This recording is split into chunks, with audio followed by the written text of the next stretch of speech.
Salut! Les vacances d'été, c'est synonyme de voyage, que ce soit à la mer, dans les forêts ou dans des endroits complètement paumés, c'est souvent des moments qui sont remplis de joie et sans stress, n'est-ce pas? Eh bien, le cinéma d'horreur s'est chargé de rendre ça un peu plus flippant et sanglant que prévu. Alors, laissez-moi vous présenter 3 films d'horreur absolument parfaits pour cet été.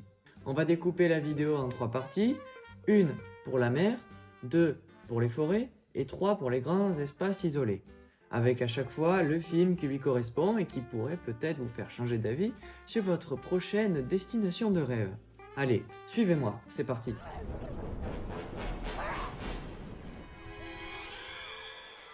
C'est la destination la plus emblématique des vacances. Le sable chaud, l'eau de la mer qui reflète un ciel bleu magnifique, et un requin qui attaque les nageurs. Oui, ça c'est les Dents de la Mer.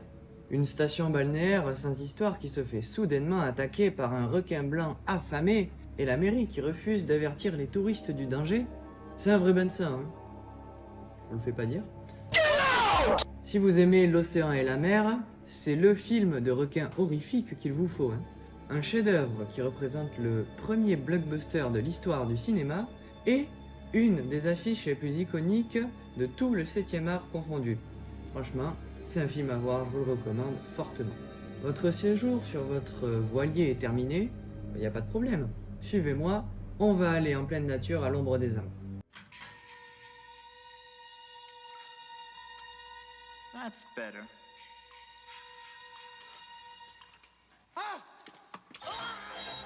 Si vous avez déjà campé en pleine forêt avec vos potes, vous avez certainement déjà eu l'impression d'être observé par quelque chose ou quelqu'un à travers les branches.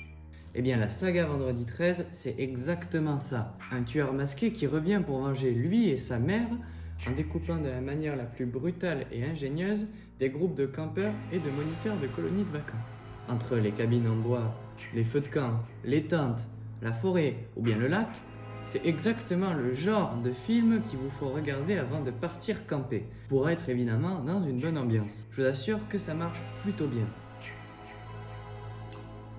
Mais attention, tous les films de la saga ne sont pas un concentré de camping sanglant. En effet, je vous ai fait une petite sélection des épisodes les plus adaptés à cette vibe. Tout d'abord, Vendredi 13, le premier, de 1980, Vendredi 13 partie 2, 3 et 4, et le remake sorti en 2009. Voilà, maintenant vous êtes parés pour vos films de camping, et on peut enfin passer à la 3e partie, les espaces isolés. Suivez-moi.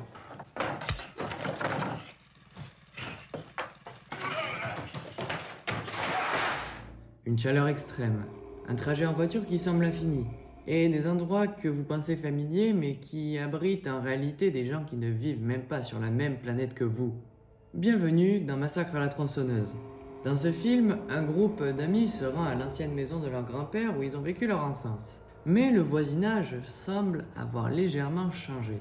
En effet, une étrange famille de psychopathes s'amuse à tuer et à terrifier quiconque s'aventure autour de leur propriété et dans leur propriété. Entre la canicule écrasante de ce film et les bruits de tronçonneuse, c'est exactement le film qu'il vous faut pour vos road trips entre amis.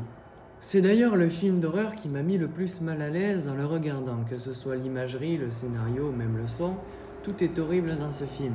D'ailleurs, si vous voulez une très très bonne expérience en regardant le film original de 1974 ou de 1982, je vous expliquerai pourquoi la date est aussi différente en France, assurez-vous de regarder le film avec un format sonore mono pour avoir le meilleur son possible.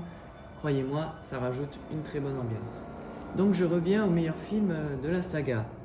Il y a Massacre à la tronçonneuse de 1974 aux États-Unis, mais 1982 en France, parce qu'il a été interdit pendant de très nombreuses années sur le territoire français en raison de sa violence, de son dérangement, etc. C'est pas des blagues ce que je vous raconte. Et après, il y a le remake de Massacre à la tronçonneuse de 2003. Après cette vidéo, vous ne regarderez peut-être plus les plages, les campings entre amis ou les routes de campagne exactement de la même façon.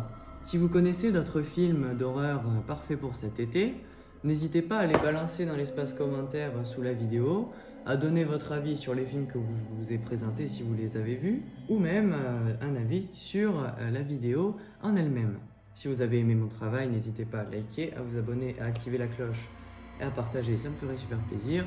Sur ce, je vous fais des gros bisous, à bientôt.